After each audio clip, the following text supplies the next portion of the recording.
Okay, as promised, this is a quick tutorial on how to create a kind of density distribution surface based on a Photoshop map in Max.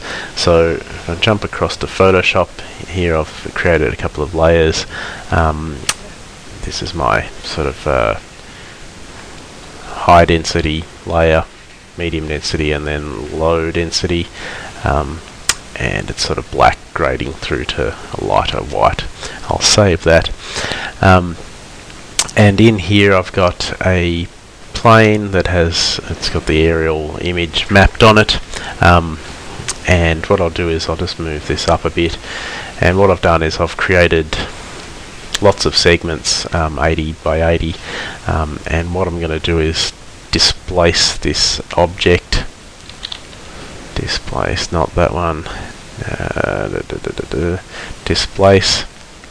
And you can use a bitmap here, but what I'll do instead is I'll use the material editor to do my bitmap, because I'll get a bit more control that way.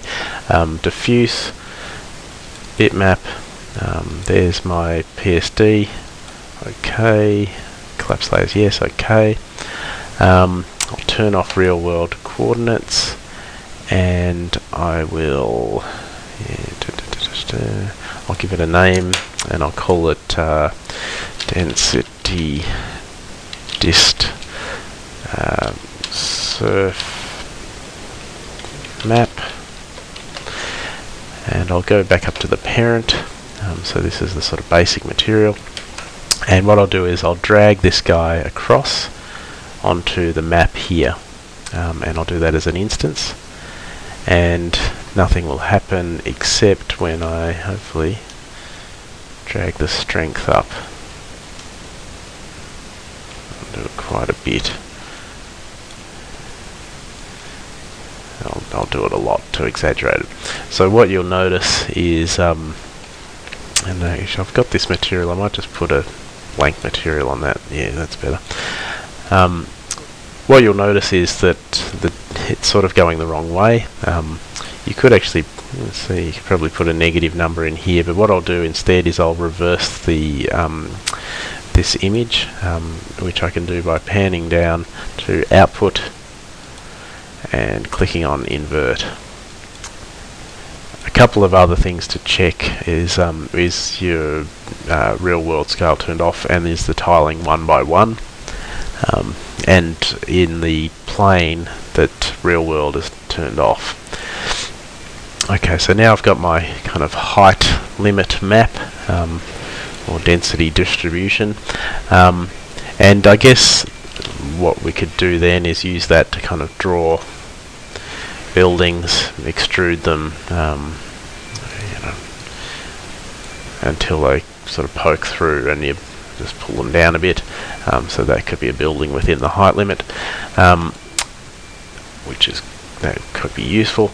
What I'll do now, it can actually be used to sort of squash the geometry down, but we'll get to that later. What I'll do is I'll make a special material to kind of emphasize the height. So I'll jump across to this blank one. I'll call this the DDS I don't know, colored map, and I'll do a map in diffuse, and instead of a bitmap I'll choose gradient ramp, and I'll apply that to the object, and I'll make sure I turn off real world coordinates, and I'll show the map in the viewport, and so it should look something like that, where the black is grading through to white.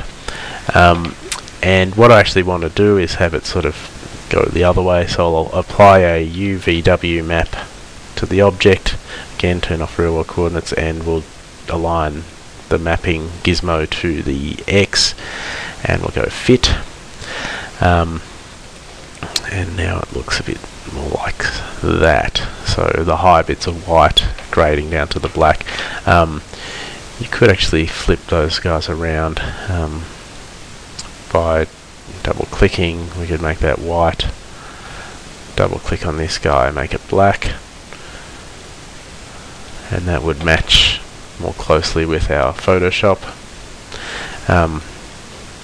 And of course you can do all sorts of colours in here, and you could get a sort of pseudo-scientific colour spectrum thing going, which would be nice, which that isn't. But I guess, and then the other thing you can play with, if you wanted to have a sort of smoother transition, you could increase the blur a bit in here,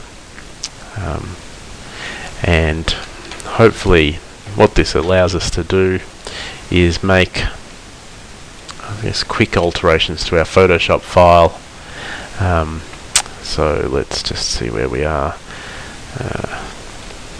So if we wanted to expand the medium density through here, just make sure I'm on the medium density layer, and I'll hit the brush, and so we fill up Footscray Park with medium density, Newell's Paddock, and oh yeah, the racecourse would be a good spot for medium density, something like so.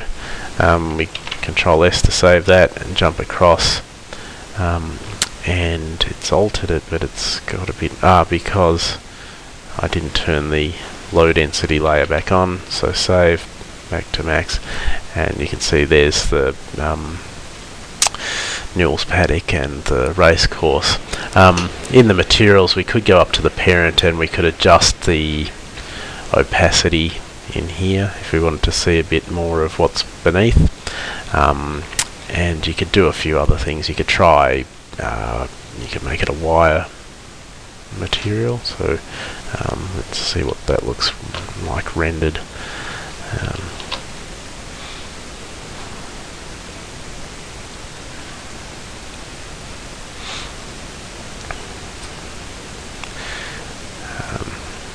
Yeah, it's not too bad.